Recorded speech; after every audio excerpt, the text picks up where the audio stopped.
Hello. Reboots are symptomatic of a fundamental lack of originality in Hollywood. Have you no shame? Here's your check for the Animaniacs reboot, you sellouts. It's time for Animaniacs. You should see our new contracts. All right, guys, there's a lot of pressure on our first lines.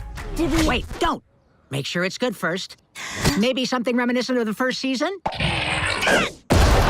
22 years later, and I'm still a knockout. I've tried online dating, but I keep getting catfished. How do I know she's even real? This tablet contains the sum of all human knowledge. All human knowledge in one easy-to-swallow tablet? Quantum mechanics, quinoa wraps, Queen Bey. We've missed so much.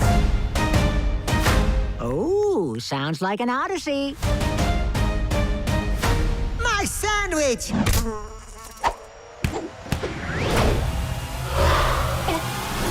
Just where I left it. Yakko, turn on the black light. Nothing unusual there. Gee, Brain, what do you want to do tonight? The same thing we do every night, Pinky. Try to take over the world. Whee!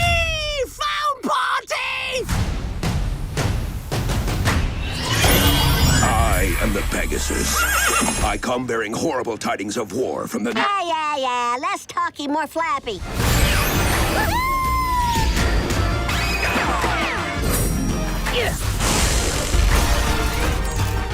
We're Animaniacs, totally insane. Never mansplaining. Animaniacs. Now, the adoration pours in. Nerf!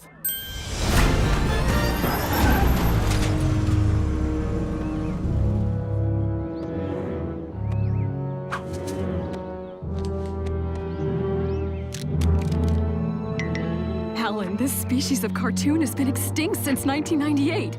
I mean, these haven't been seen on TV since the golden era of animation. And what?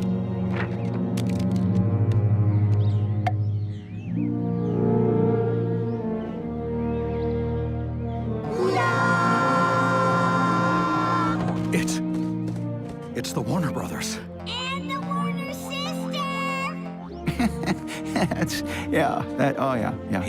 He did it.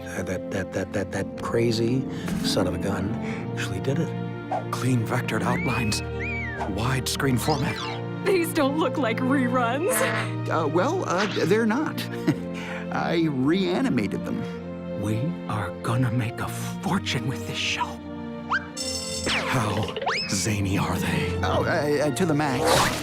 Of course. Then there's Pinky and the Brain. Pinky and the Brain? You said you're bringing back Pinky and the Brain? Mm-mm. Say it again.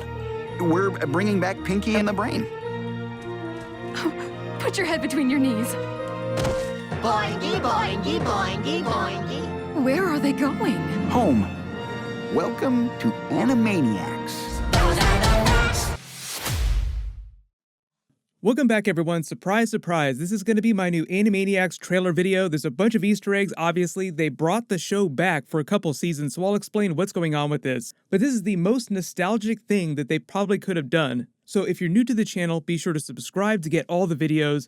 The series is premiering November 20th. The entire voice cast is back, so creatively, the show looks exactly like the original run. I don't really consider myself an animation channel, but there are just some animated series that seem to transcend the genre that I just think are so amazing that I try to do videos for, like Rick and Morty, Avatar: The Last Airbender. This is also just one of those series that was just so iconic and mind-blowing back in the day. And in the same way that they use the original series to parody pop culture and make fun of everyone, including themselves, breaking the fourth wall Deadpool style, they're still doing that very much, very on point. You probably saw a bunch of Easter eggs during this trailer footage. The reason why the gravestones read 1998 while they're singing the classic intro song is because 1998 was when the show was canceled, and now they're rising from the grave, so to speak. The voice cast are all very prolific, so they've been doing Animaniacs conventions and reunions ever since then on a regular basis. They've continued to do the voices for the characters in funny one-offs. They signed a contract with Death for 2 new seasons because, as you guessed, the show was renewed for 2 more seasons. It's going to be 13 episodes per season. Death himself was also a character on the original show. Pretty much everybody that they feature in the trailer is from the original show.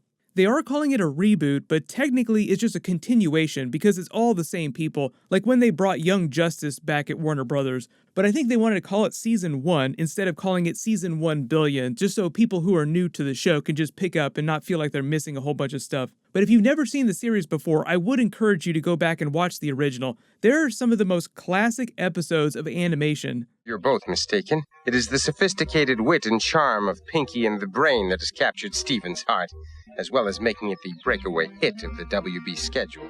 They do a bit about redoing the same type of introduction from the pilot episode, Don't You Feel Old Now? Even though obviously a lot of animation is intended for younger audiences, I feel like most of the people watching this at first will be older people who watched the original show back in the day. Then we get more Pinky and the Brain. Their spin-off series was amazing back in the day. I almost liked it more than I liked the original Animaniacs series. I believe their episodes are also available on Hulu separately right now too, but they originated on the main show as a smaller bit before they got the spin-off series. That's why they're here in this new main show.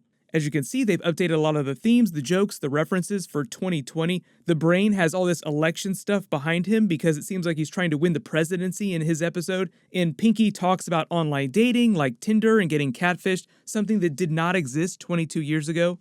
Not catfishing, online dating. People have been getting catfished since the Dark Ages. But he's also using an iPad. There are a couple iPad jokes throughout this too. They make a joke about the online wiki for the show containing the sum of all human knowledge. Wikis also didn't exist 22 years ago, at least in their current form. They make a reference to Homer's Odyssey because it seems like from a bunch of the other trailer footage they do an episode based on Greek mythology. They make a reference to Yakko's last sandwich that's apparently been rotting there in the vault for the last 22 years. They do a funny bit about Pinky and the Brain's trademark phrase, "What do you want to do tonight?" The same thing we do every night. Try to take over the world. But they stop them short from actually completing the line, dumping the cage full of foam.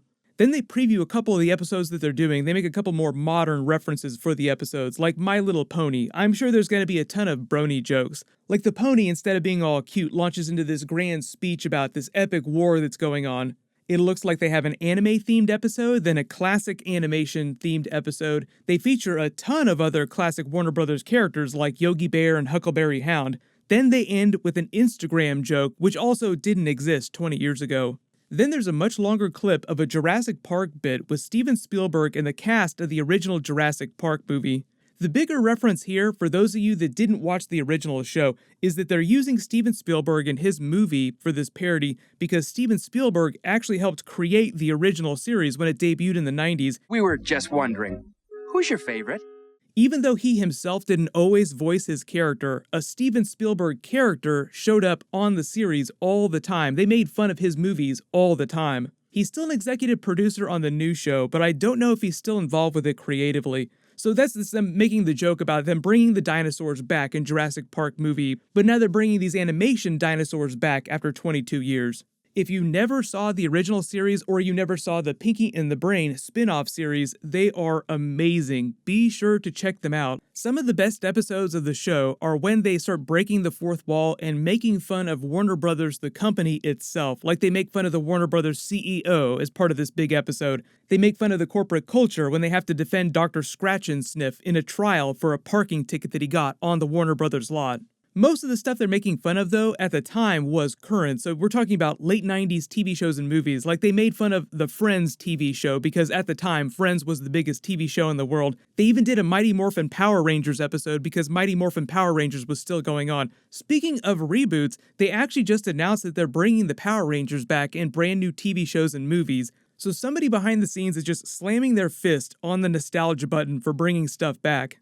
They had some of the best musical numbers and songs. Even if you haven't seen a lot of the original episodes, you've probably seen at least one of the songs on YouTube at some point. Probably the most famous one is Yakko's World, where he does all the different countries of the world. United States, Canada, Mexico, Panama, Haiti, Jamaica, Peru, Republic, Dominican, Cuba, Caribbean, Greenland, El Salvador, too. So everyone post all your favorite Animaniacs and Pinky and the Brain references in the comments below, and let me know which other shows do you actually want to see them bring back.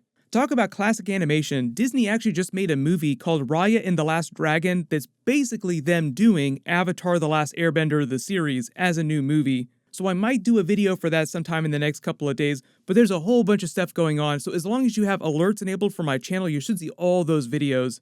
While you wait for everything, click here to learn what's going on with the Avatar The Last Airbender new Netflix series, and click here for the Spider-Man Into the Spider-Verse 2 teaser trailer. Thank you so much for watching. Everyone stay safe. I'll see you guys tonight.